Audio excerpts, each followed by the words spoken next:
So this is the offspring. I'm holding about a 6-week-old puppy. This is the offspring of a very sought-after cross of dogs.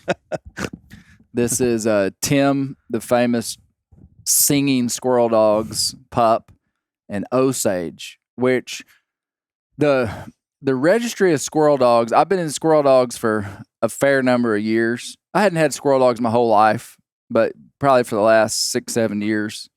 And I still don't completely understand the way they register and talk about squirrel dogs, because these dogs actually could be registered as tree and curs, but they're also considered feists, because a feist is a category of dog.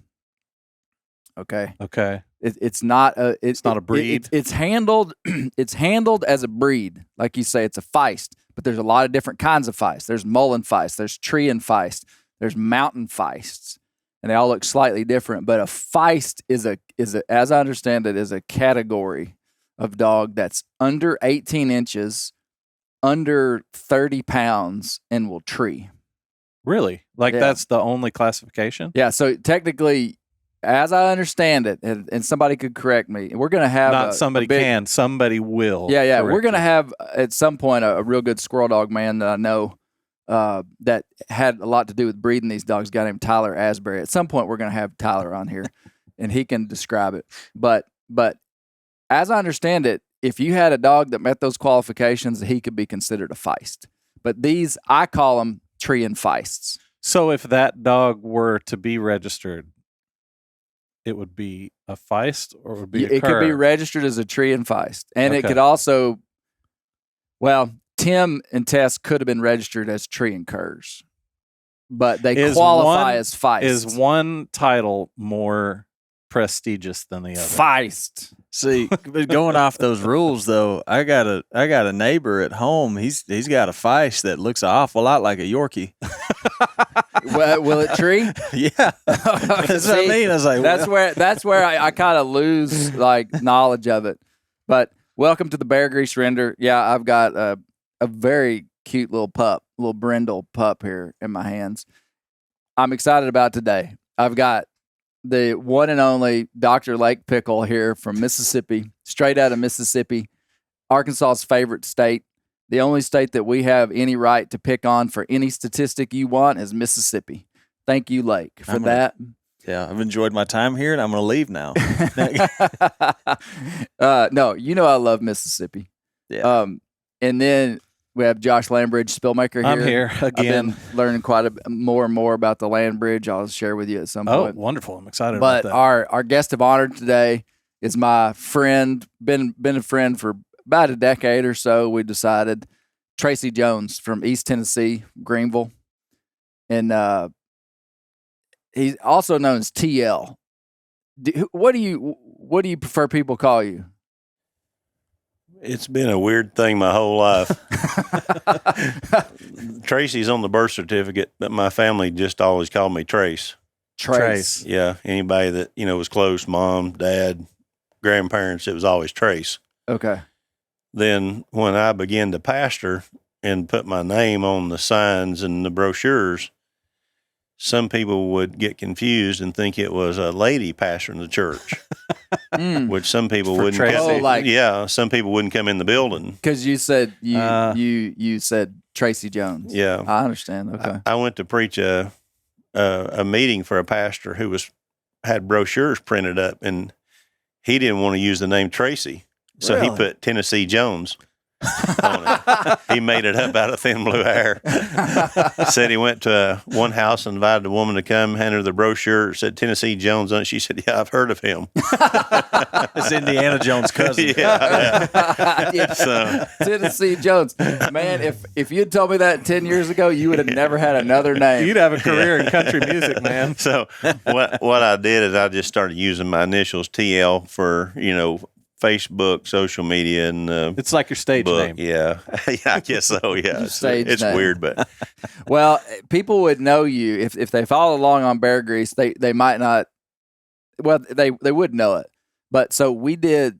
Tracy was a part of a series that we did 2 years ago that started out as plot hounds, but the second part of the series was essentially about your grandfather and your family and Houston Valley plots. Yeah. And so Tennessee Jones is to me in an elite class of people that are longtime plot breeders, bear dog breeders from East Tennessee. For real. Yeah. I mean, like you guys would have heard me talk about Roy Clark, Mm-hmm. who's in the Hall of Fame, Bear Grease Hall of Fame.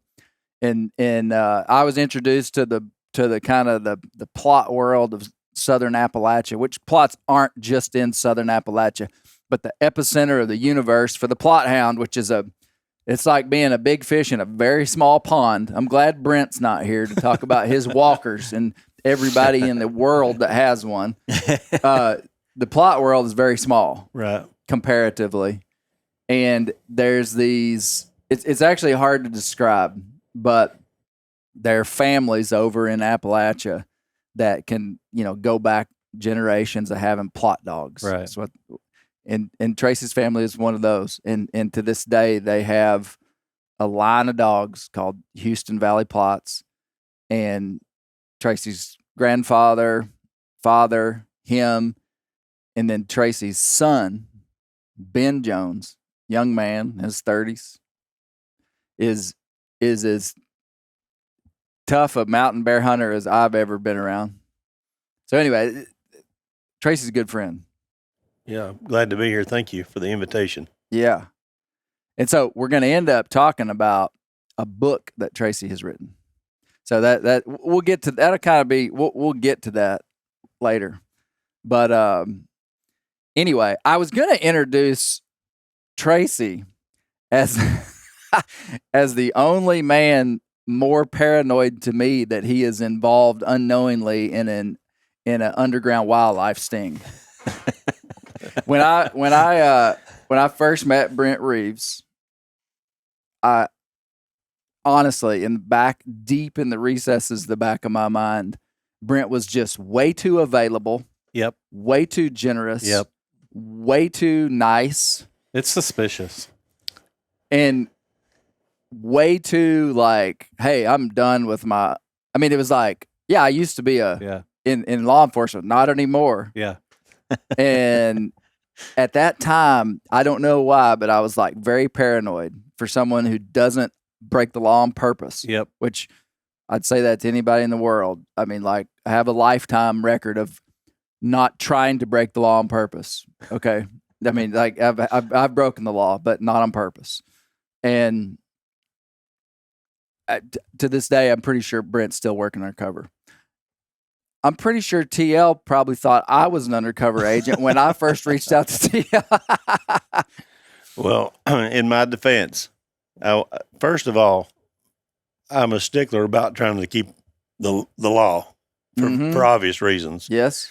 But I grew up during what I would call the outlaw era of hunting in Appalachia, and most people who would hear this podcast would never be able to come to an understanding of that culture, where a lot of them would have been viewed from the outside as outlaws, but they didn't see it that way. That was their home. They lived there. They settled the place. And then people come in from the outside and all of a sudden said, no, you're going to go by these rules now. And they just didn't see a need for it. Right. And I'm not justifying it or saying it's right or wrong. I'm just saying that was the culture. There's a perspective of difference of having people come in from the outside and all of a sudden give you a new set of rules you got to go by, and then calling you an outlaw if you don't keep it. And it took several decades for people to transition. Yeah. And for the most part, all of that stuff is a thing of the past. But when I was growing up, there was a lot of undercover agents that was sent into the area to try to find people violating the law. Lots. Really? Yeah. So we were taught early, of course, Appalachia is a suspicious place. Historians say that Appalachia was actually opened up after the West. They say the West was settled before Appalachia, or tamed before Appalachia was. Mm-hmm. And so, the general rule was everybody you don't know is a Fed, and everybody you do know is a possible informant. Yeah. That was just how you were taught to operate. Just You weren't sat down told that, but you understood that to be the way it worked. interesting. And it's I have mixed feelings on a lot of the undercover stuff just because of the deception that has to be a part of it and the lies. And I especially hate the part of it that involves building friendships under the guise of something that's eventually going to break you. Yeah. And I'm not here to say it's right or wrong. I'm just saying there's areas there that I think are not as black and white as we make them out to be. Yeah. I knew I knew of a deal where a guy had to come in to do undercover work that married a man's daughter. Oh my goodness. And I thought that was one of the most horrific things I'd ever heard of. The story is told as he married the girl just to get in. I don't know all the details of it and I certainly wouldn't share them if I did. But he came in to try to set a guy up to bust him, and ended up marrying his daughter. Sheesh. And then followed through with nailing the guy. Wow. And I could not imagine what you'd feel like as a dad, knowing your daughter or as had a been wife. Yeah, as a wife, knowing your family had been used that way. I mean, to me, that's far beyond the pale of acceptance, no matter what you're trying to catch a guy at, really. Yeah. Especially in wildlife-related things, which are serious, but not to the degree of seriousness of catching somebody in sex trafficking or something like that. It's true. Yeah. Wow. Yeah, the last couple of years with some of the stories that we've told, I've interviewed some undercover people and learned more about it. And I think that's the conflict that a lot of us have felt is that, especially with R.T. Stewart, that original Secret Agent Man series we did back in the 90s in Ohio. There were less rules. They were some of the first wildlife undercover agents. And I mean, they were just kind of like turned loose, that's the way it felt anyway. And it's definitely a catch-22. But yeah, back in the day, there was a lot of stings, or maybe not a lot, but there was the bear gallbladder stuff that went on over in Appalachia where they decided the bear hunters were selling gallbladders and there were some people who needed to be caught. I mean, there were some people, just killing the bear for no other reason than to sell the gallbladder, and you can't sustain a bear population if you're just slaughtering them for sale. So, I mean, my family was the law. My grandfather was a constable. My dad eventually was the sheriff of our county. So I'm not anti-law enforcement. Yeah. But I was caught in that crux of my family being the law and also understanding at the same time there was other law, that would come in and try to set you up. I'll give you an example. My grandfather and a group of men had a guy come in and made friends with them and invited them to, I think it was New Mexico that they went to. I was already gone away to college when this happened, I think. They drove all the way to New Mexico to go bear hunting. And when they got out there, the guy changed the plans on them and said that they couldn't hunt where they were going to hunt. But he had an alternative plan. Well, the alternative plan was entirely illegal. My grandfather was a pretty wise fella. He said, well, we've been set up. Let's go home. They never turned the dog loose. So they turned around in New Mexico and drove all the way back to Tennessee. Now, to me, that's the kind of thing that's unacceptable. Those guys were not sitting in Tennessee thinking, let's go to New Mexico and violate the law. Right. But somebody comes and invites them to go out to get them to violate the law. And do you think this guy was working them undercover? For sure. Wow. Yeah. So like an entrapment scenario. Yeah, that was absolutely entrapment. But the problem with entrapment is the people who get to decide whether it's entrapment or not are the same people who get to decide to do it to begin with. Yeah. Good luck in court. Yeah, exactly. Yeah. You know, Tracy, you talked about that area. I got to go with Clay over there. Gosh, it's probably been probably 9 months ago, and it is a mysterious feeling country. I mean, you're driving down those curvy roads. You got all that kudzu growing up on the side, and it feels like you're almost entering another world. You know, it's like it's pretty unique place. Yeah. Well, it was so neat doing the story on Teal's grandfather, who was this plot man. I'll tell you what I remember that just kind of stands out. I don't know why, but when you described the daily routine of Barry Tarleton, I'll never forget that. Yeah. If that were in a book, Yeah, in the way you described it, if that were in a book, that's what people would remember, because it painted a picture of that generation of people so powerfully. And basically, you know, he talked about his grandfather worked at the pet milk plant. I mean, basically an industrial, I mean, a big plant. Yeah. And basically, he described his daily routine and how his wife did stuff for him. And anyway, it was unique. she would like set his breakfast out at night. I remember like that was such a great picture of what their relationship was like. I loved that story. Well, without drawing it out too long, I mean, I could rehearse it. Let's do it. I was baiting you into it. she was a stay-at-home wife and wanted to be, and he wanted her to be at home, and he would leave for work in the mornings around 4:00 or so. I think he had to be at work like around 4:30, and then he would get off around 2. And when he would come home, you could hear him coming down the road. He had great big, what they called co-op grip spur mud tires on his truck. Wah, wah, wah, wah, wah, wah, wah, wah. And the dogs could hear him, for half a mile. And they'd go crazy. Well, that was Mama's sound. She knew he was coming then when the dogs went wild.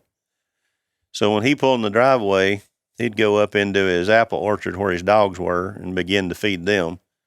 She would have supper already cooked, and she'd set it on the table for him. And he'd come in from feeding, sit down at the table, begin to eat his supper.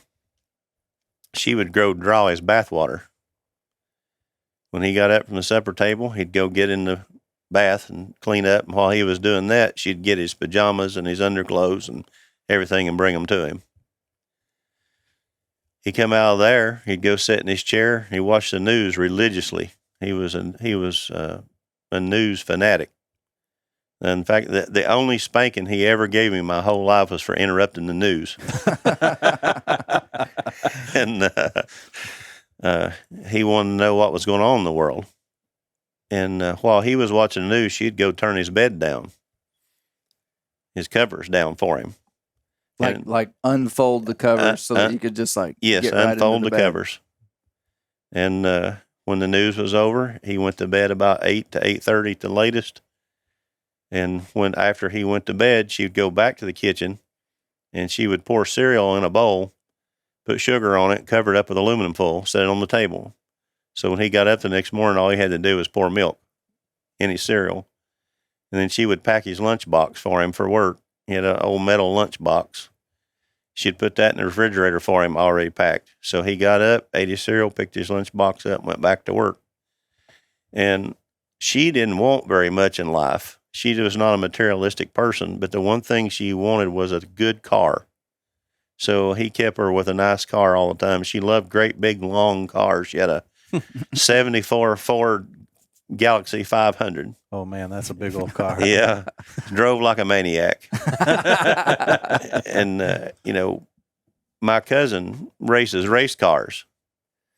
And he will still tell you that one of the only times he was really ever scared in the vehicle was riding with Mama down the Houston Valley Road. She'd white knuckle you in that car, just like a crazy. Funny. She's the only person I know that drove so fast she hit a covey of quail.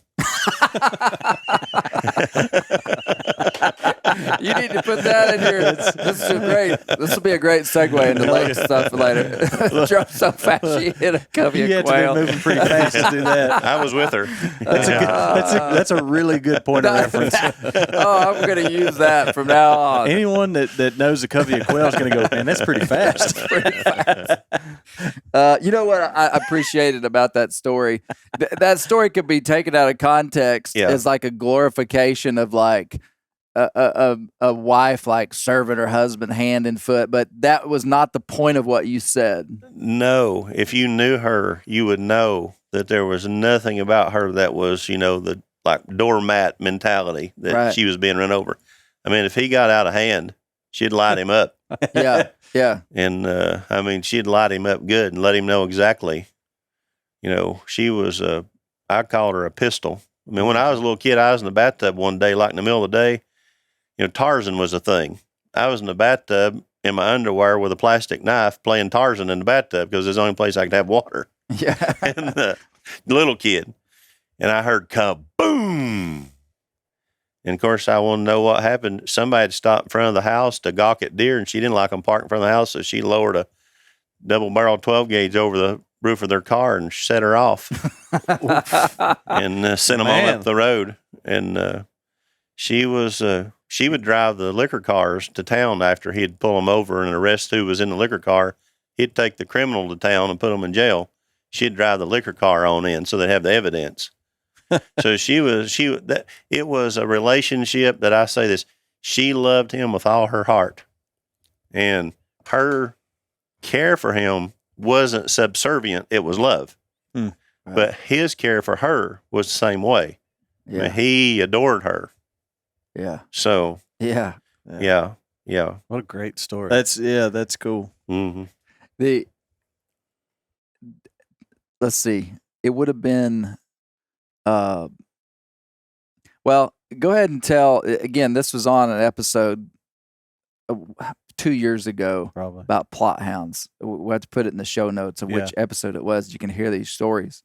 But tell us about when they blew up Barry Tarleton's car. Yeah. My mom and Papa had 2 daughters. My mom is Jane, had a sister named Sandy. Mom, I think, was like 2 or 3, and Sandy was a baby. And Papa had made life pretty rough on the moonshiners because he had 2 brothers killed in relation to liquor. One brother had his head blowed off with a shotgun, and his other brother had his throat cut and left him dead in a creek up on the mountain. I've taken you up there. Yeah. And he said he was going to have to get revenge, either legal or illegally. So he ran for constable. He hated liquor. It wasn't about revenue. Nobody in the mountains is for taxes. Had nothing to do with revenue. The moonshine trade then, to me, was very similar to what meth does to people today. Right. It was wreaking havoc in the mountains. There's nothing funny about moonshine. Right. And people's lives and families were being destroyed by it. And their community was a dangerous community. So he just said, I need to put a stop to it. And he had wreaked so much havoc with the moonshine people, they decided to kill him and tried 2 or 3 times. And they ambushed him one time with a Tommy gun, and he come out with a shotgun and leveled things down. And then when they tried to blow him up, they snuck up to his house one morning in the early hours of the morning and killed his dog. It was in the yard. And then packed a car full of dynamite that was sitting beside the house. And he packed it full of dynamite and set it off. And it blew up, but it blew up instead of out. So it didn't blow the house up. And he was up making a baby bottle for his youngest daughter. Your aunt. Yeah, my aunt. They heard the dogs barking.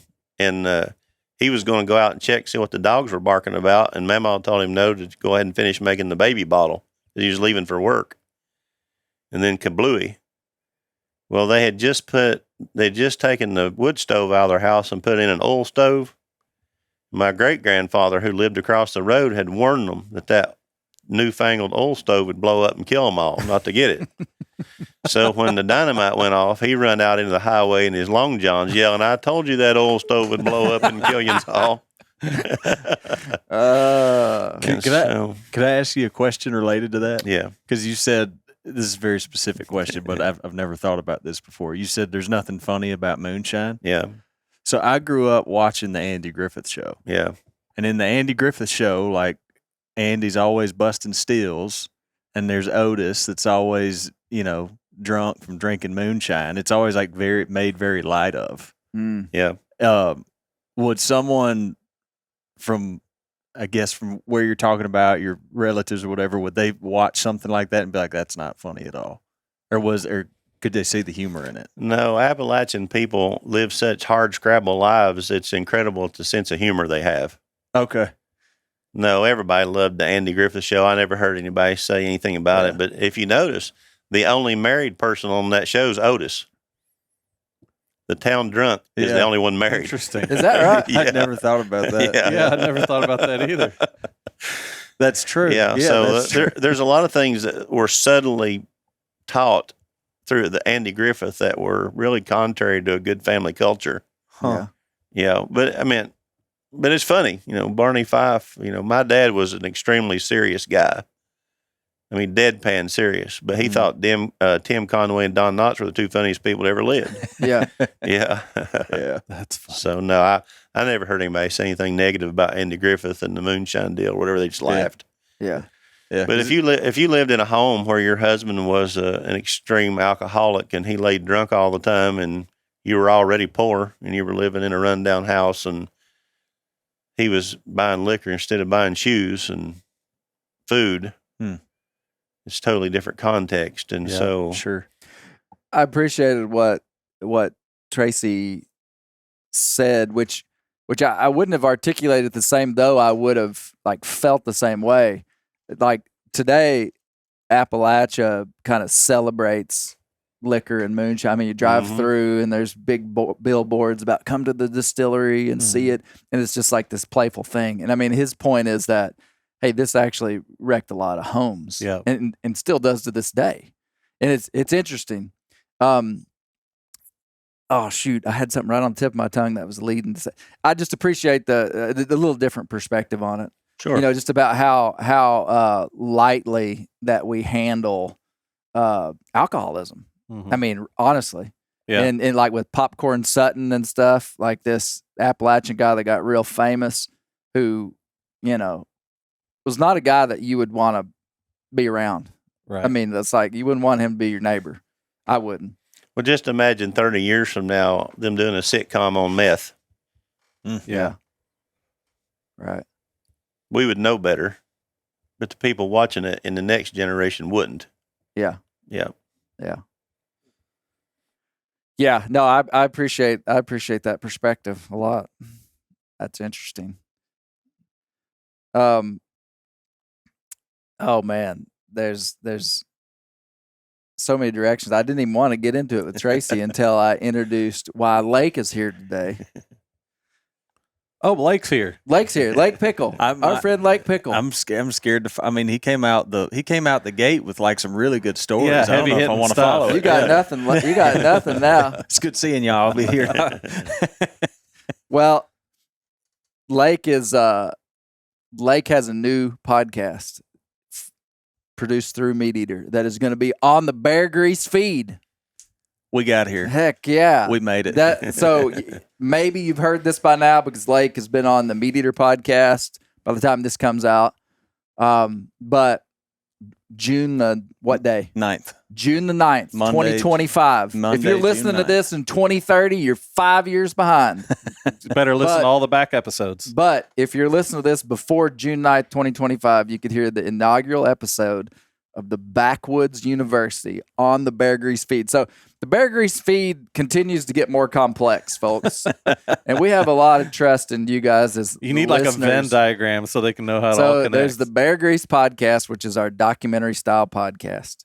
We have the Bear Grease Render, which is this, where we sit around and talk about the Bear Grease podcast. Yep. We have Brent Reeves' This Country Life, which is a monologue kind of comedy Storytelling. storytelling podcast that we all love.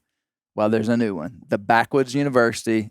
Bringing a little class. Tell us what the Backwoods University is like. Man, it's a deeper understanding, or seeking out a deeper understanding of wildlife, but also when it started out, it was just like a deeper understanding of wildlife and wildlife biology. The further that I got into it, and you and I talked about this when we were first starting to put episodes together, it's like I can't talk about a single species, a single wildlife process, a single piece of habitat.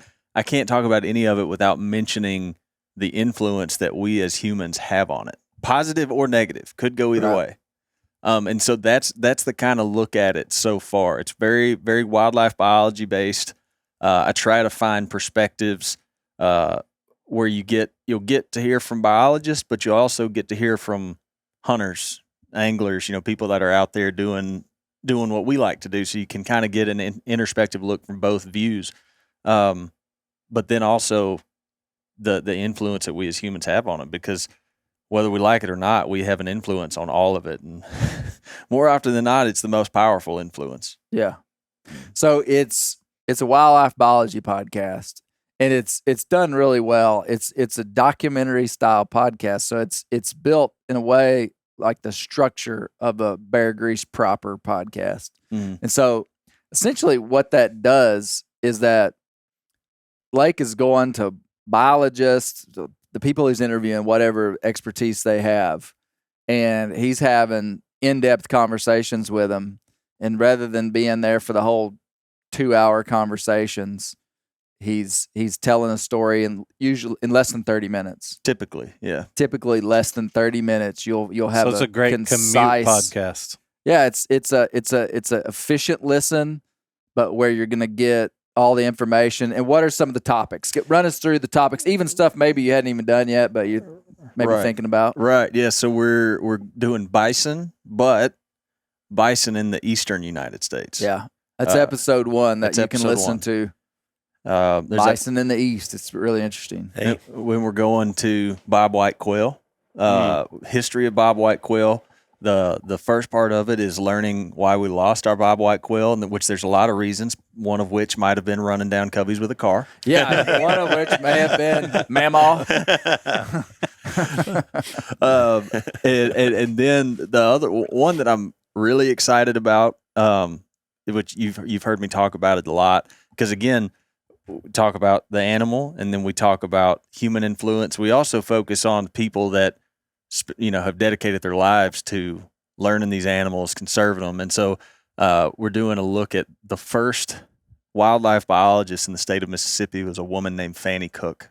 Mm. And without giving too much away, because it's an incredible story, she pretty much single-handedly saved the natural resources of Mississippi. Mm. Wow. In the early 1920s, at the time, Mississippi was the only state left that did not have any wildlife laws or infrastructure. Wow. So if you can go and look, and this is the fame talk about it is Aldo Leupold actually traveled down to Mississippi and did a report on the state.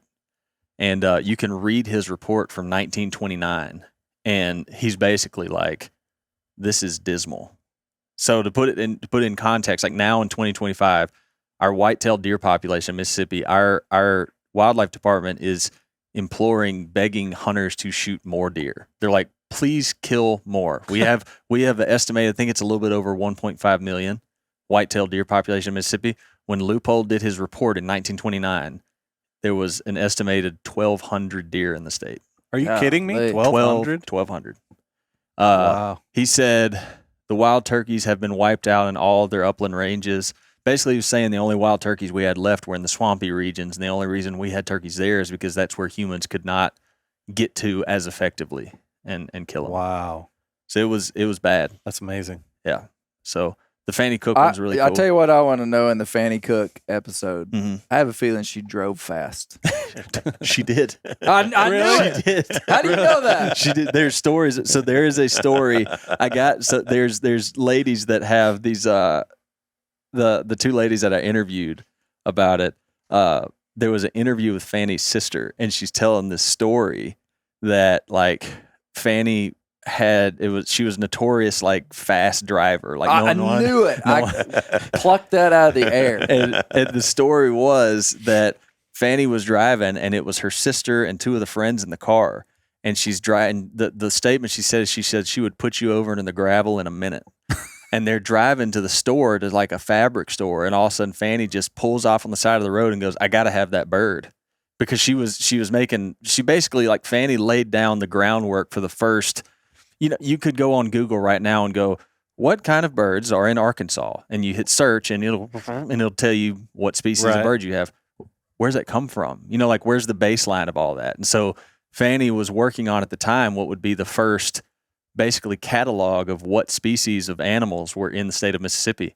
And she pulls over the side of the road, shoots this bird, because that's how she was collecting specimens, shoots this bird, swims out into the pond, gets the bird, swims back, and then all the girls are mad at her because now they can't go to the store. She has to turn around and tend to the bird and get dried off. And her sister said, "I was so mad at her, I didn't talk to her for 2 days." Oh my gosh. What a good story. Yeah. That's hilarious. Wonder if she ever hit a covey of quail. Probably. But well, that sounds awesome, man. I'm looking forward to it. man, I'm really excited about it. I was talking to my wife Lacey about it. I was like, doing this podcast and having the opportunity to do it's a curveball I did not see coming, but here we are. And that'll come out every week? Bi-weekly. Every other week. Okay. Yeah. Come out on Mondays Okay. on the Bear Grease feed. Awesome. Yeah. I am absolutely pumped. Mm-hmm. Well, congratulations. That's Thank a big you. deal. Yeah.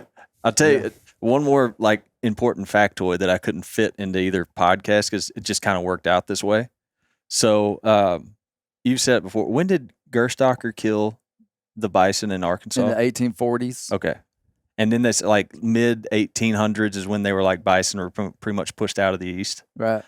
So one of the things I learned in the bison episode, and we all know this, is like bison have these very like noticeable impacts on the landscape, right? So, and part of the things they studied is like they were basically maintaining some like systems of vegetation, and when they got pushed out, there was some vegetation that they were like basically keeping at bay that were allowed to like just kind of explode because they weren't being grazed anymore. And so when I was talking to the quail guy, they were like, in the early like deep times back in that, or not deep times, but like 1800s, like quail would have thrived in some of those environments because of bison grazing. I see. So bison pushed out in the mid 1800s. The first, do you know when the first noted declines of bobwhite quail were? Let me guess. 1890. Interesting. So it was connected. It was this ecological web. Yep. And bison were probably tromping stuff down, keeping successionary forests and woodlands from growing up. Is that what you're saying? So much so that I was talking to Jeremy French from the Southeastern Grasslands Institute. He said that he has even like pitched the idea to some quail biologists that have contacted them. They contact them about like botanical questions, right? But they're talking about like building a habitat for quail and, you know, trying to restore quail in a certain area. And he said so much so that Jeremy has been like, have you thought about reintroducing bison? Wow. As a way to That makes Hashtag bring back the bison. bring back the bison, bring back the quail. You know, I can envision a scenario where you had a huge property, and I mean, obviously you'd have to have a fence, which has its own problems. But like if you had a big 5,000 acre property that you're trying to make habitat for quail, turn loose a herd of 20, 30 bison. Isn't that crazy? I mean, I would imagine bison trails would be, you know, create like edge habitat, like bisecting big fields where, you know, quail could travel real quick, but then duck into cover and then, you know, disperse. Let's see. That's pretty fascinating. It's crazy. Like and I really didn't expect that. Like I picked quail because I had an interest in bison because I had an interest, but figuring out that there was some sort of link there between them being pushed out potentially was like the reason that first noted declines of quails in 1890. I was like, this is wild. So on this stuff, you're gonna learn some stuff, you know, and the cool thing about the format is that it's efficient. It's an efficient listen, And I mean, you could have a podcast where you just did like long form interviews Right. with biologists, for 2 hours. And a lot of people do that. This is that with all the information just handed to you in a nice, wonderful little bundle of communication. That's entertaining. Lake does a good job. And you might not know this offhand, but when I say it, you're going to be like, you know what, Clay, you're right. Is that Lake's way ahead in the podcast game because his name is Lake Pickle. The You think things so, I Tracy? could Like do. you were kind of behind a little bit in the Appalachian pastoral game by your name being Tracy Jones. Yeah. He was ahead. He's way ahead. Yeah, nobody's going to forget Lake Pickle. I've always said, man, like my career in the industry basically kicked off at Primo's. Yeah. And part of the reason I got that job is I'd been emailing Brad Ferris for like a year and a half. And when I met Brad Ferris finally in person, I said, I'm Lake Pickle. And he was like, you're that kid that's been emailing me, because like everything about me could be forgettable, but I have such an odd name that people are like, oh, Isn't that the truth? Name recognition in media is like the old location is everything with storefronts, right? Yeah. Well, when I hunted with Lake this year, killed a turkey, I messaged a friend of mine that I'd killed a turkey. I said, I killed a turkey with Lake Pickle. And he said, where's that? Is it people typically they either know who I am or they hear it and they think it's a good spot to catch a walleye. Or something. One of the two. Oh yeah, Lake Pickle. I hear the bite's hot right now. Yeah. So anyway, well, that's gonna be exciting. Yeah. Good. One other thing I got to point out, because Steve Ranella asked me about it. He's like, because with the first two topics being bison in the eastern United States and then quail, it's like, are you keeping it eastern or southeastern base? It's like, absolutely not. Like, I mean, that's because while I was up at the MeatEater office last week, I was interviewing some guys about grizzly bears. So yeah. So what is the region? North America, United States, or I mean, are we going to talk about hyenas? We're worldwide, baby. All right. I love it. Anywhere we want to go. I like it. Pandas. Yeah. Oh yeah. I don't know if I'll do pandas. Maybe, I don't know. Yeah, the only thing that I told Lake today over breakfast is I said I leaked some information to him that I've learned about the Arctic, and I was like, hey, just stay away from the Arctic for a little bit until I get my bear grease on the Arctic. Yeah, I'm working on something. A little foreshadowing there. A little bit, man. Whew, golly, the Yeah. Arctic. You have no idea, Josh. It was the podcaster version of taking a guy to a spot on public and going, "Don't let me catch you back here." Exactly. Yeah, Exactly. yeah. I was like, Yeah. no Arctic. Got it. I mean, for now. I mean, just give me a little bit of time. I mean, there'll be a time when we'll turn you loose on the Arctic, but just give me a little bit of time. That's fair. Now, Lake and I, when we're together, we're kind of nerdy. Like he has a turn, then I have a turn, and we talk about like this nerdy stuff. Tell him what your wife said the other day. So I was I was led to talk about this because Misty was making fun of Clay and I, and then I said, this was like, I think it was this week. I was just talking because when I get on like a particular subject and I'm excited about it. Oh yeah. So like we had just gotten the final, like the first like cut of this bison episode back, and so I was like back on bison again. I was super excited to talk about bison, and I'd probably been talking about it for way too long, and I mean like days on end. And my wife Lacey's like, I'm so happy for you that you have found this, and I love that you're excited about bison. Can we please talk about something else? And I was like, that's fair. Like, it's true. That's fair. Yeah. Well, the topic at hand, and the reason TL's here is he wrote a book. When did you publish this book, TL? Last year. Last year? Yeah, last spring. It's about a year old. A year old. Mm-hmm. A book called The Old Men: Conversations That Help Boys Become Men. And so the book is it 87? 84. It's 84 short stories. Yeah. Collection of short stories. Collection of short stories that they're short. I mean, some of them are like a page long. Some of them are maybe 2 or 3 pages, but you can read it in like really short little chunks. And it's I'll let you talk about it, but it's 84 things that TL has learned from men in his life, and it's a variety of topics. Yep. From bear hunting stuff to buying trucks to spiritual stuff. It's a unique assortment of just wisdom. Yep. And it's really good. It's funny. I don't know what most people's process is for writing a book.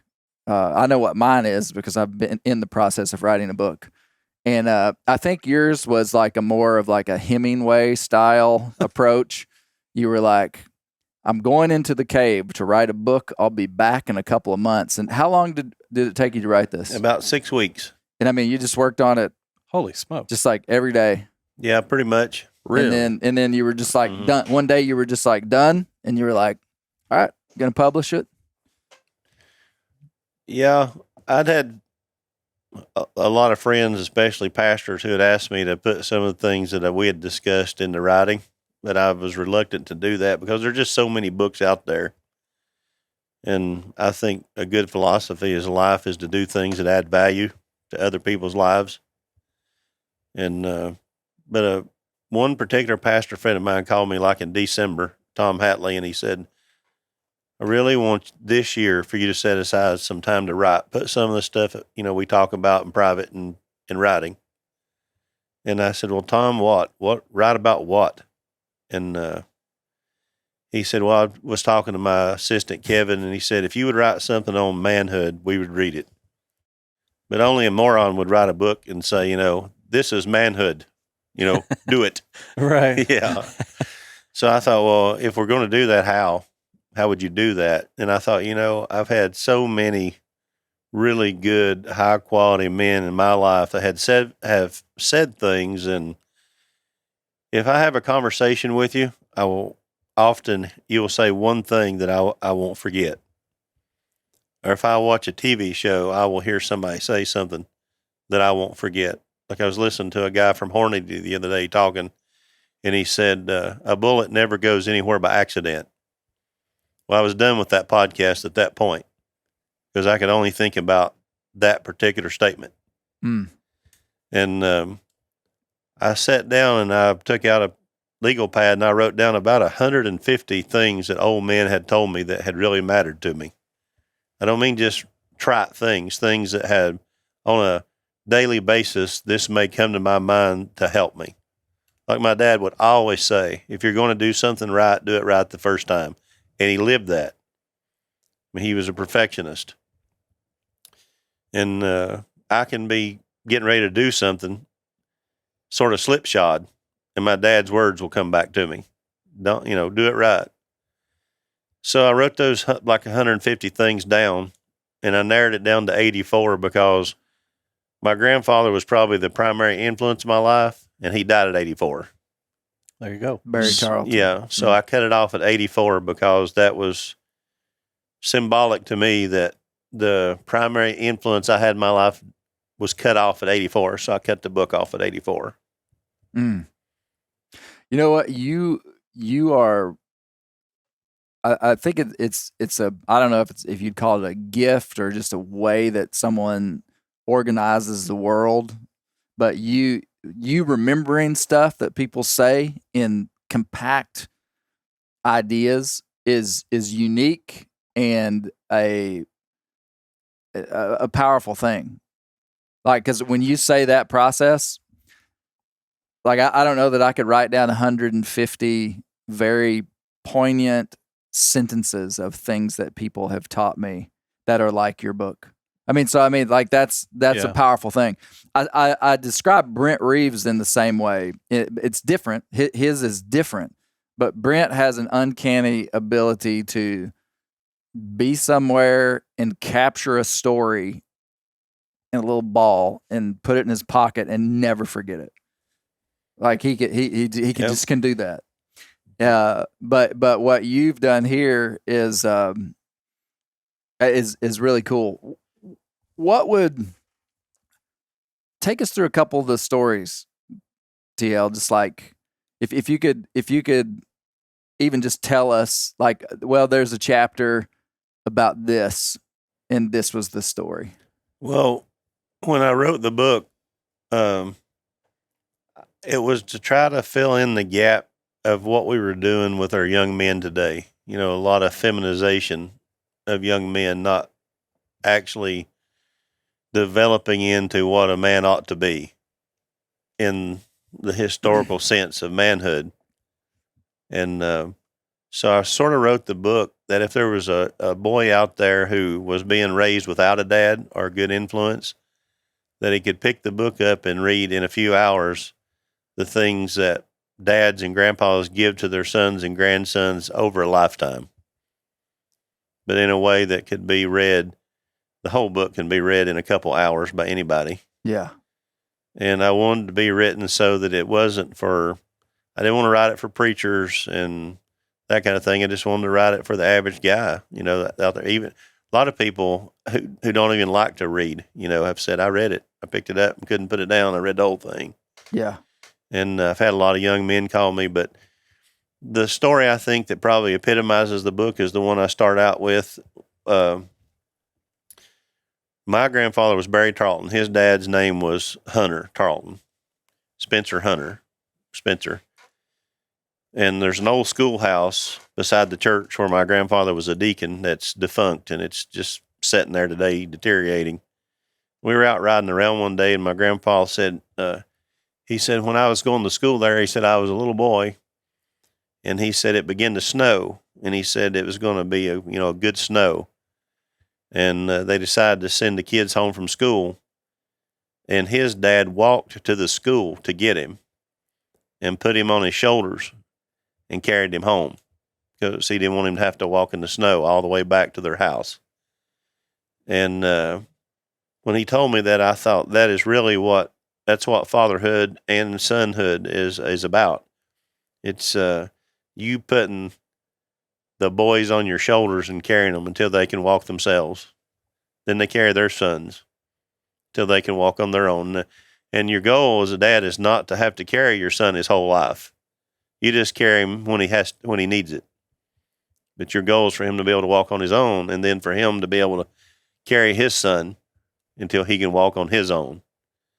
So the successive stories after that are things in my life where my dad or grandfather or some other guy sort of put me on their shoulders and carried me with some bit of wisdom through life. Mm-hmm. Mm-hmm. When I was a teenager, I wanted my own vehicle. My dad told me, he said, well, your mom's going to buy a new car and she's got her old car. We'll give it to you. It was a 74 Pontiac Le Mans, but I didn't want it because it wasn't cool. You know, I wanted something besides my mom's old car. Yeah. So I decided I'd go find something better than that. And I found a 81 Nissan 4-wheel drive pickup truck. It was all jacked up, had big tires on it. And I thought, man, that'll be great. Dad went with me to look at it. He looked it over and he said, some kid's had this. He's jacked it up. He's put all this stuff on it. He said, it's a piece of junk. Don't buy it. And so I bought it. And I had like $1,500 in the bank. I've paid that down on it, drained myself dry, and then had payments to make. And the truck actually turned out to be a piece of junk. It left me stranded all the time. Had to have rides, caught on fire. I mean, it was a complete, absolute train wreck of a deal. And that, to me, that's another just illustration of how when you're young in life, you start out like the one old boy said, I was born ignorant and I've been losing ground ever since. And we're born ignorant, no matter who you are. And you have to acquire wisdom. And that should be the chief aim of life, is to acquire wisdom, according to Proverbs. And my dad and grandfather and other men invested so much in my life that Dad said to me one day, and Dad wasn't one to set you down and teach you. He didn't do that. He just said things off the cuff that would stick with me. He said, you know, if just one generation would learn from the previous generation, it would change the world. Yep. Hmm. And when he said that, I held on to it. And then when I was about 24, I'd got my life turned around. I'd become a Christian. I was actually trying to live right. Previously, I wasn't. And I said, you know what? For the rest of my life, I'm going to try to learn from the mistakes and successes of other people and limit the mistakes that I personally make. I'm going to pay attention. So Dad had said that years ago, but it didn't catch on for probably 10 or 15 years after he'd told me. And that's sort of what the book's about. It's like, everybody says experience is the best teacher, but it's also the cruelest. Mm-hmm. Hmm. Yep. That's really good. I want to. I want you to keep telling me a couple more of these little stories. Like, what's another one that just comes to mind?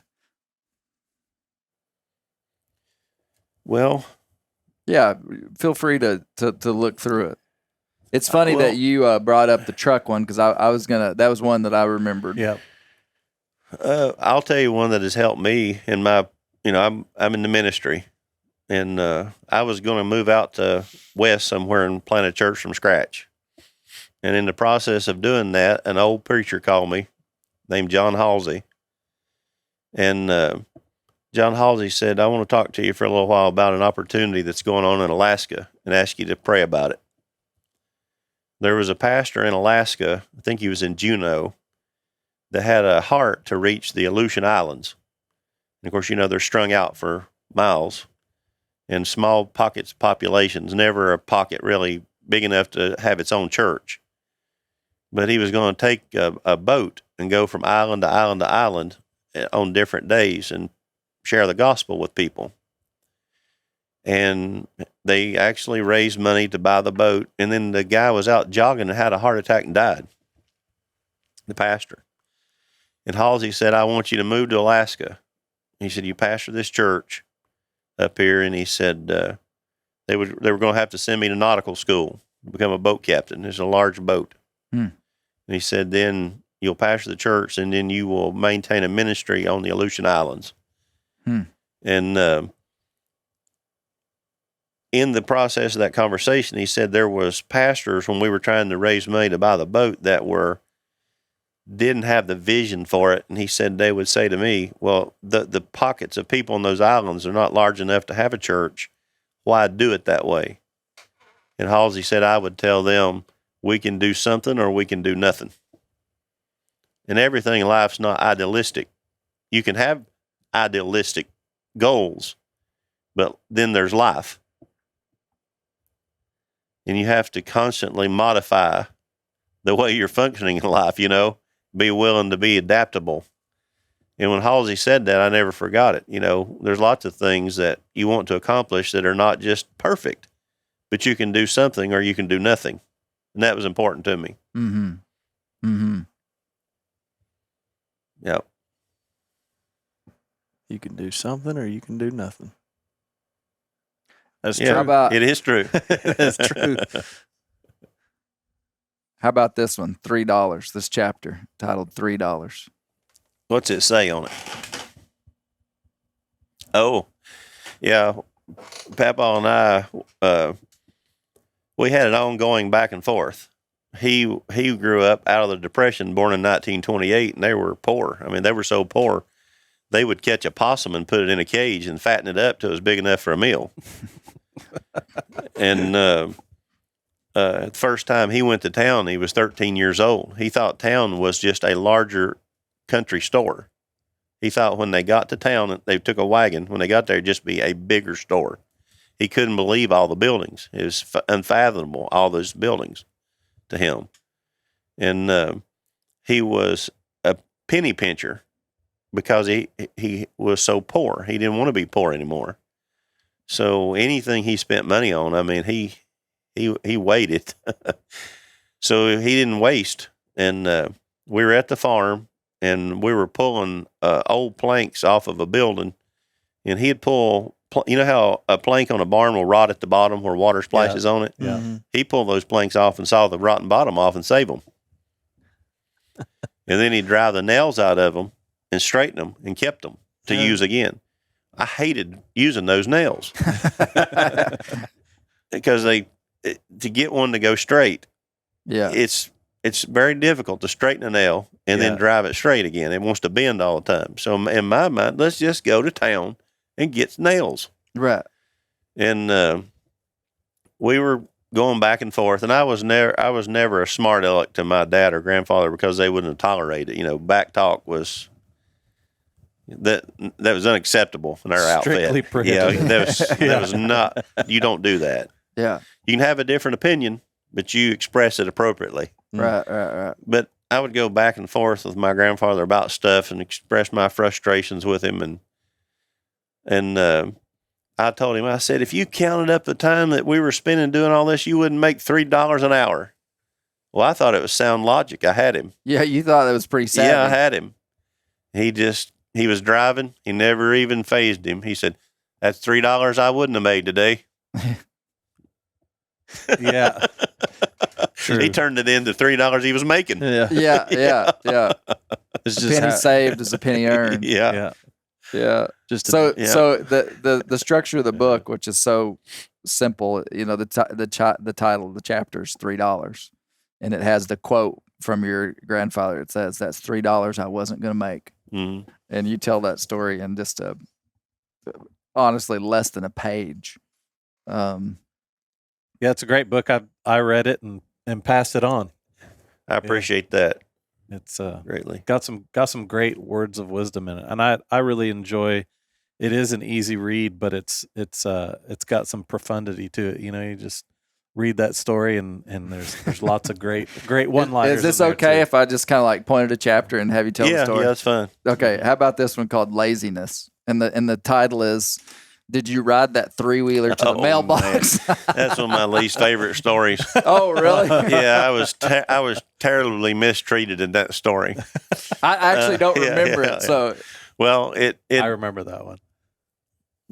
Dad had bought a three-wheeler. It was a 1985 Honda Big Red. any story that starts with that, I'm all in.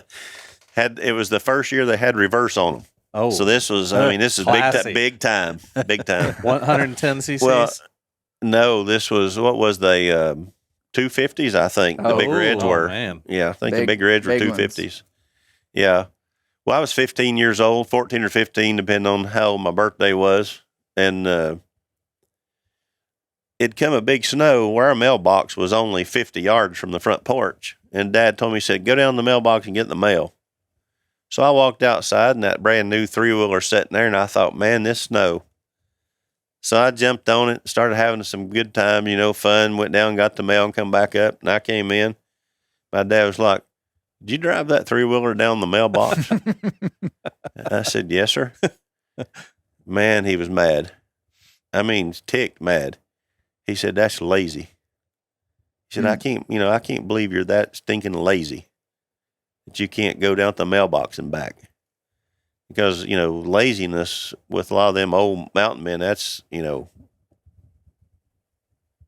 That's like the no worst put down. insult. Yeah, you call a man, you can do a lot of things, but if you're lazy, but I didn't do it because I was being lazy.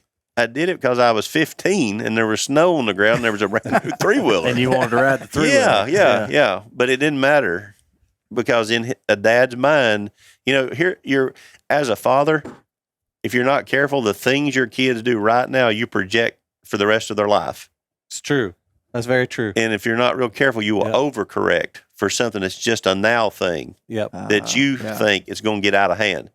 See, to me, I just go in the mailbox, but to him, I was, 45 years old and a wino out on the street who never held a job. Yeah. He was projecting like, this is going to be a problem. Yeah, this is going to be a problem. So he told me, he said, well, I'll tell you what, you're grounded. And I don't remember, it's a week or two. I can't remember. But I got hammered over it. And I think it's the only time I was ever grounded. Really? Wow. Yeah. Yep. What did that produce in you? Like, did it make you mad? Bitterness, probably. I was not guilty. Yeah. Yeah. Because you were just like, man, I just want to ride the 3-wheeler in the snow. Yeah. But looking back as a dad, though, I can now understand why that was an issue to him as a dad. Yeah. Because his eyes are what's his son going to be when he's 30, Right. when he's 40. Yeah. And he wanted to, stamp it out. So what's the lesson that you learned from that? Yeah. Maybe not even in the moment, but now. Because as you tell that story, I am envisioning a conversation I had with one of my sons this week that probably was a little unfair to them. But at the same time, in the big picture, I was right. But in the small picture, it probably was a little unjust. Well, one of my favorite stories in that book, I'll use that to illustrate, took place when I was very young. And when I was probably 4, I was right at 4 years old. Dad and I were out at the farm. When I say we always you live here and the barn's out here, and out there's the farm. The farm's where the barn's at, you know. And we were out there next to the barn, and Dad, he smoked. He had him a cigarette and looked cool to me, and said, "Can I have a cigarette?" And Dad said, "I'll tell you what I'll do. I'll make a deal with you." He said, "You can have a cigarette, but if you can't smoke the whole thing, you better never ask for another one." So he handed me the cigarette, and I got to puffing on it, and I couldn't take but just a few puffs. I said, "No way, man. I cannot handle this." So I handed it back to Dad, and he looked at me and he said, "Never let me catch you with another one." And Dad was a man of his word. If he said it in 1920, it would still be good in 2020. And, just maybe a few months or a year passed, and, my family was a little rough. And one day, Dad and them, if I remember right, him and one of my cousins was sitting on the front porch, and they was shooting at the mailbox with a pistol, just hoorahing. And Welcome to Appalachia, folks. I was on shooting at their own mailbox. I was I was on the porch there with them, and Dad said, "I've got to run over to the store for a few minutes. I'll be back." Well, I was on the porch with my cousin. He's older than I am. He's closer to Dad's age, and his name was Johnny. And Johnny was smoking, and Dad pulled out the driveway. And Johnny said, "You want a cigarette?" And I'm like 5.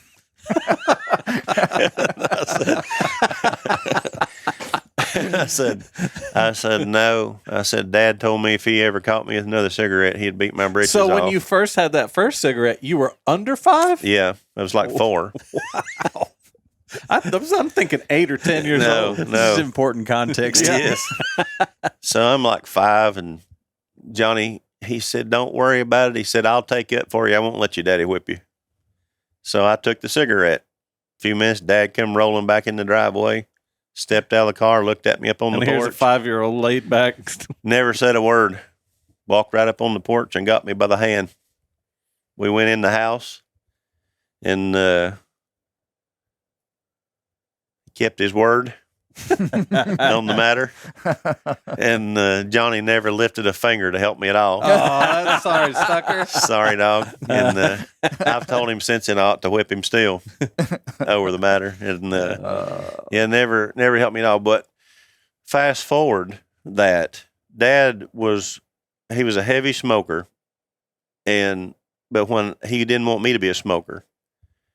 And it was a cat and mouse game, because when I got older, I started chewing tobacco, and I loved it. I hated smoking, but I loved chewing. He didn't want me to chew. He didn't want me to be on tobacco at all. Now, a lot of people say, "Well, your dad was a hypocrite." And I said, "No.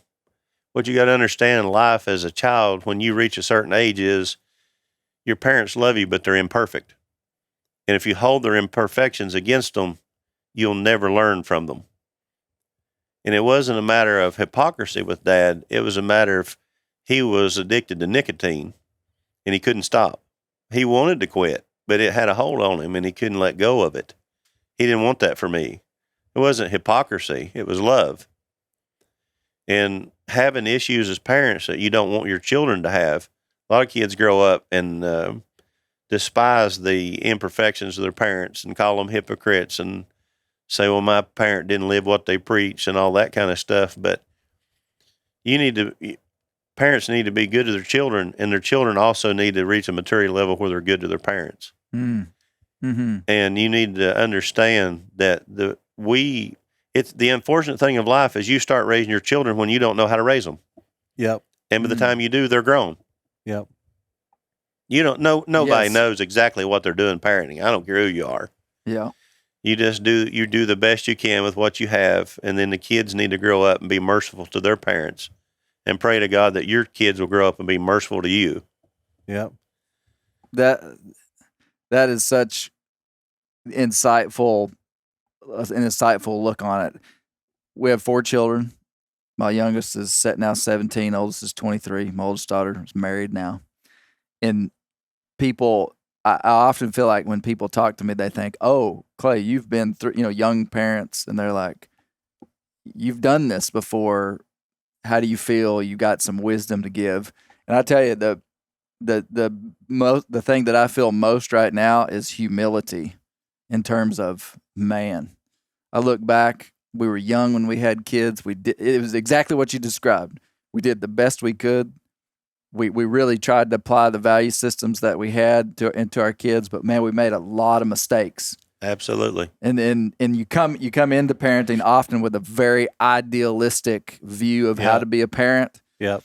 And then at some point, a lot of your doctrine and the way you did things, you're probably going to realize you didn't execute it exactly right.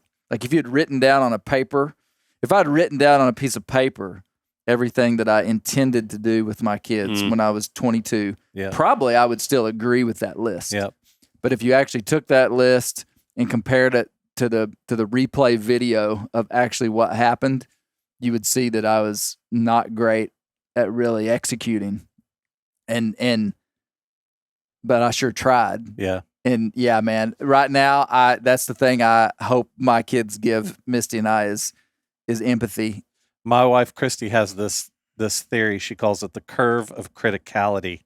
She says when you first become a parent, you find everything wrong that your parents did. Mm-hmm. You know what I mean? And you're so unbelievably critical. Then as you get older, you get into your 40s and you start thinking about your parents and you're like, maybe I kind of understand why they did that, or you know what I mean? And you start having a lot more compassion and understanding for your parents as you see the errors in your parenting years later. You know?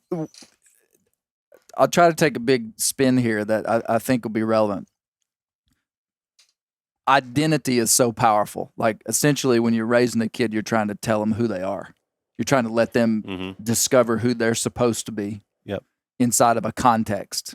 You may live in Africa, you may live in Appalachia, but you have a context for your life. The parent knows that context and how that child can be successful more than that child. In much of identity is perceiving things that already have a very strong identity around you and then triangulating and calibrating to figure out who you are. And I think that parents act as that. Like when your kid becomes an adult and gets married and starts having kids, and then they go, well, mom and dad sure did it wrong back here. Mm-hmm. We're going to do it right. I mean, they triangulate and basically the parent or the grandparent, or it could be society or a church you went to or some reference point that has strong identity becomes something, even if you're critical of it, becomes important for you to build identity. Does that make sense? So it's almost like as a parent now, I recognize the natural tendency and even the it's probably healthy for my kids to be a little critical of me. And as a parent, I kind of just have to be okay with that to some degree. Yeah. I mean, like. Well, I got a feedback off of that story there from a guy, and I would never give names or details, but a guy sent me an inbox and he said, a lot of churches have bought these books in bulk and give them out for Father's Day.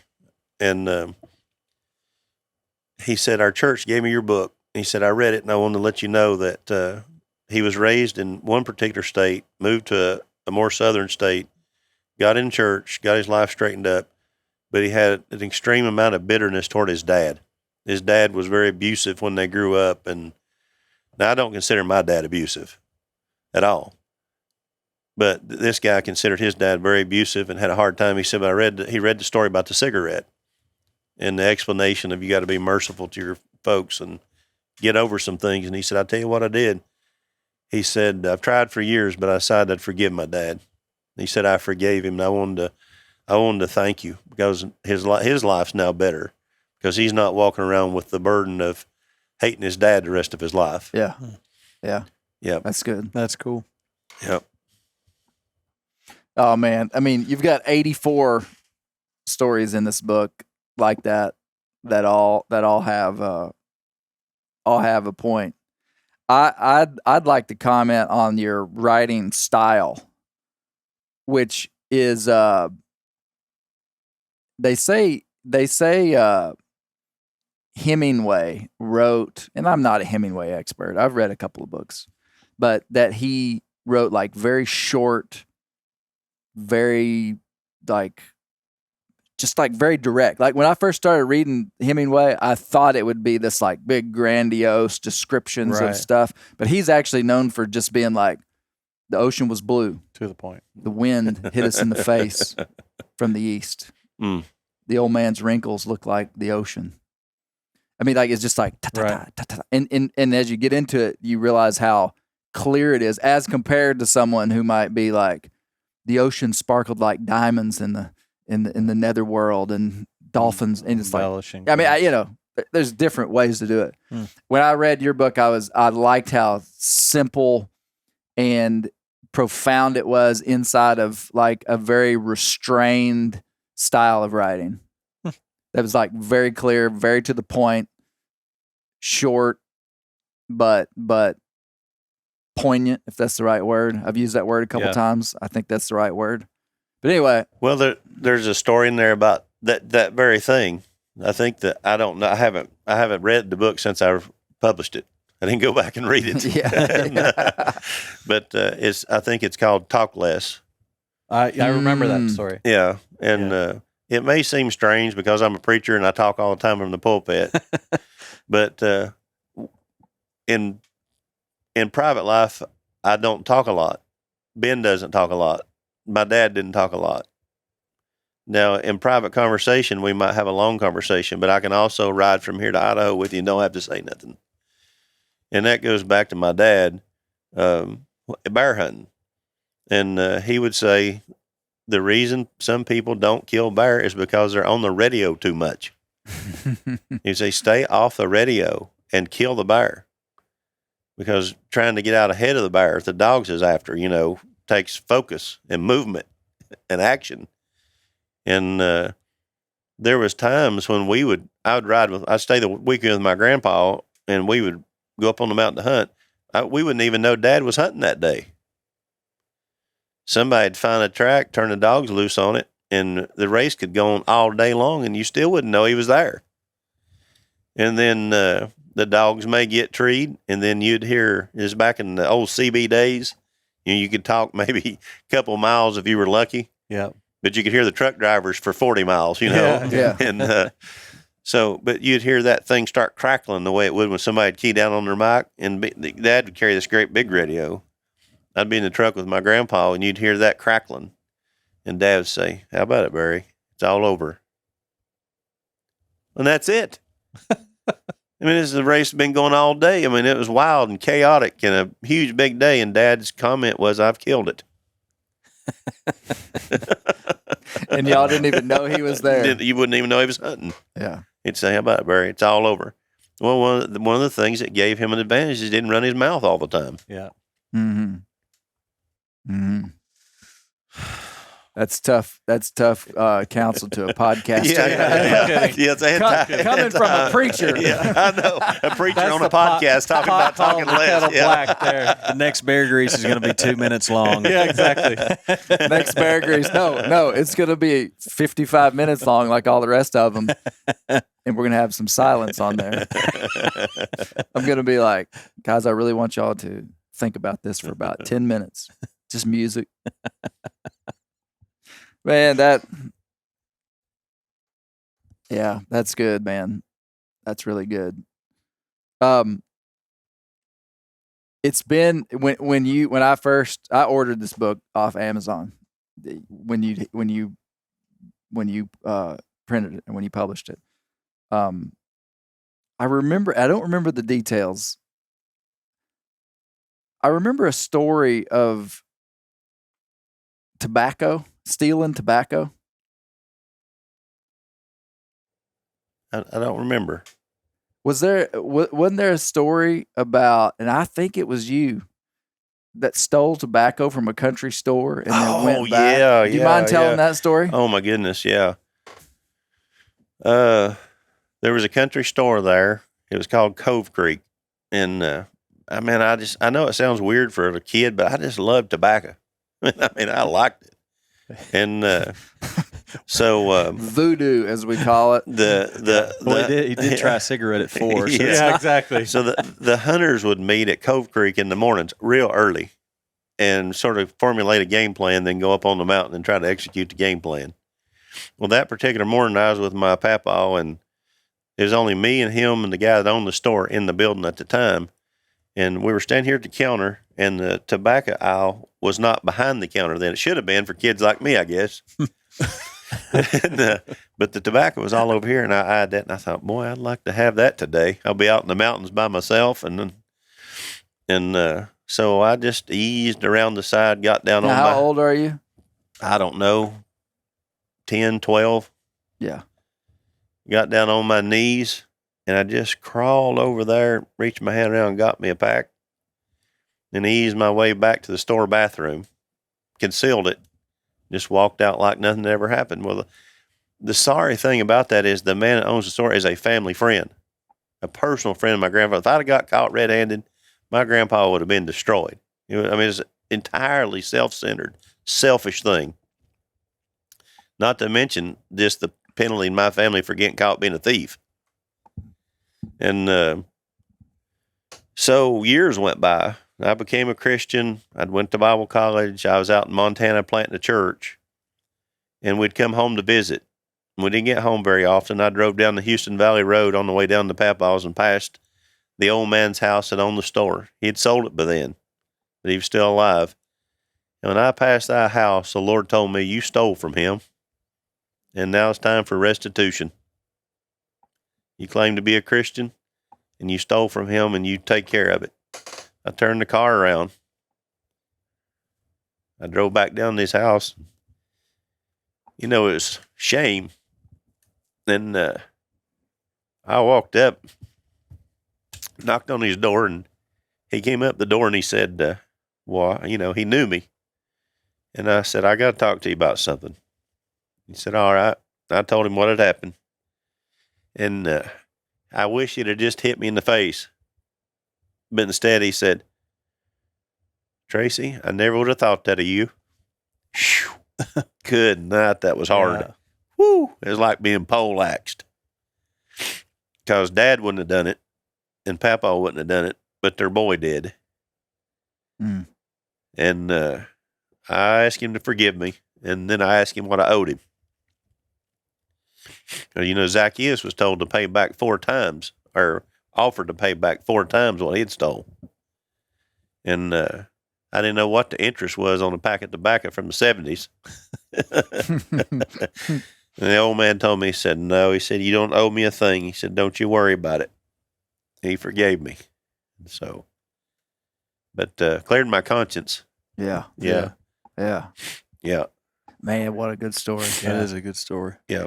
That stuff is powerful. I think people that don't understand the way the spirit realm works, which the spirit realm is as real as the physical realm, don't understand the power of stuff like that. Yeah. Mm-hmm. Truly. I mean, that's a great story. Yeah. Yeah. Yeah, and that was a good man, and I was glad to have that out of the way. Yeah. But the Lord will do that after you get saved and become a Christian, and the Holy Spirit lives inside of you. The Lord, I explained this to my church a few weeks ago with an illustration about turkey calls.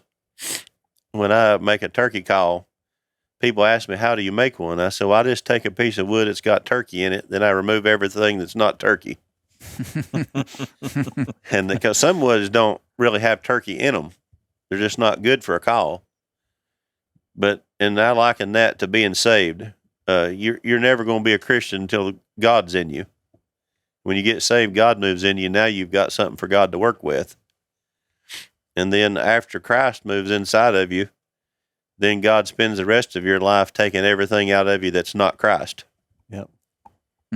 And I think when I chip away at those turkey calls and move a piece here, and if you ever make a box call, it's very intricate in the sound, the slope of it, the hollow of the inside, the shape of it. I mean, you can be so close and it still not sound like a turkey. Then you almost get it, and then you go too far, and there's no going back. So you're trying to hit that just right with the removal of that wood, because you can't add it back to where it sounds like a turkey, and it's better to stop too soon. Mm-hmm. And I think that's discipleship. Is God taking everything out of you that's not Christ. Mm-hmm. Mm-hmm. That's good. It's good. Man, this has been fantastic. Yeah. We've been talking for Hour and a half almost. hour and a half. Yeah, this has been fantastic. Lake, what about that silly podcast you've got? What's it called? It doesn't matter anymore.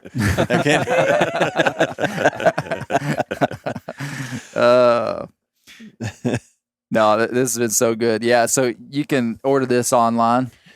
Yes, sir. You can order it on Amazon. Order it on Amazon. And Called The Old Men. And Tracy, Tennessee is Tennessee Jones. Tennessee He Jones. fulfills these orders himself. I mean, you got. Is that correct or no? No, you can order them straight from me. People do that if they want them signed. Okay. They can just, So Amazon is printing them on demand. Amazon's print on demand, and when they first started doing, when that first dropped, it went to an Amazon. What they call it for a new. There's some category they have that's a new publication that went to number 1. Gotcha. Right away. Yeah. Well, then Amazon throttled it. They had a AI that I guess read the book, and it was not politically correct. So Amazon throttled it. Well, my state representative and the mayor of Knoxville got a hold of Amazon and said, in Tennessee, we don't allow discrimination. We believe in free speech. And Amazon, the very next day, gave me a positive review. I didn't know AI could be so bendable. Yeah. And one of the coolest things I've had happen is I got a card from J.D. Vance that somebody had give him a copy of it. State representative had give him a copy, and he had read it, and he sent me a card. Wow. That was pretty cool. Yeah. Yeah. Yep. Yeah. For, Oh, that's great. So, The Old Men, The Conversations That Help Boys Become Men by T.L. Tennessee Jones. Tennessee Jones. T.L. Tracy Tennessee Jones. Man. Yeah. Excellent. Awesome. Well, Lake, Backwoods University, June the 9th. June 9th. June 9th. It'll be bi-weekly. Bi-weekly show. And, you'll be hearing more from Dr. Lake Pickle on the Bear Grease feed. Looking forward to it. Happy to be here. We got a nice, robust feed. We're going to have to start. I talked to Brent about this. I think we're going to have to start some episodes with like a description of the channel, because Bear Grease started as just like the podcast, the Bear Grease podcast. That's just all it was. It actually started with one bi-weekly show, which was Bear Grease podcast. After a few months, we were like, let's take it to weekly and do this thing called The Render. which is this round table, a little bit more of a traditional style podcast, conversational, long form stuff. And then we added This Country Life. Yep. And then now we've added Backwoods University. So basically, Monday, Wednesday, Friday, Just we're packing them in. You got something. you've Yeah. got no more room for any other podcast. And that's what we want. Listen. That's right. Yeah. Unsubscribe from those other ones. we need to find a way to like service all the category. Well, I guess we just got to figure out what fields we're playing in. I mean, we're now in the wildlife biology That's right. field. Yeah. Brent's in the. I don't know what Brent's doing. I mean, I don't know how you would even describe it. Yeah. When I try to describe what Brent does, I'm just like, just listen to it. I bet you'll like it. And I'm And always people do. right. Yep.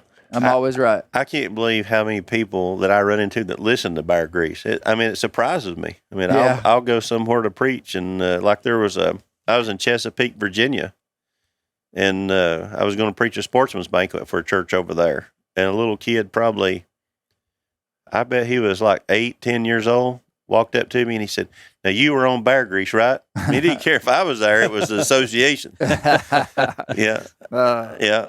And so that kid, and it's people you wouldn't even think listen to podcasts. It's great. Yeah. Yeah. Yep. Oh, cool. Well, thank you, TL, for coming. Yep. Really appreciate it. Came all the way from East Tennessee. Lake, Enjoying it. all the way from Mississippi. Thank you for coming. Happy to be here. Yep. And anything else we're supposed to talk about? I don't think so. I think you covered it all. Keep the wild places wild, because that's where the bears live.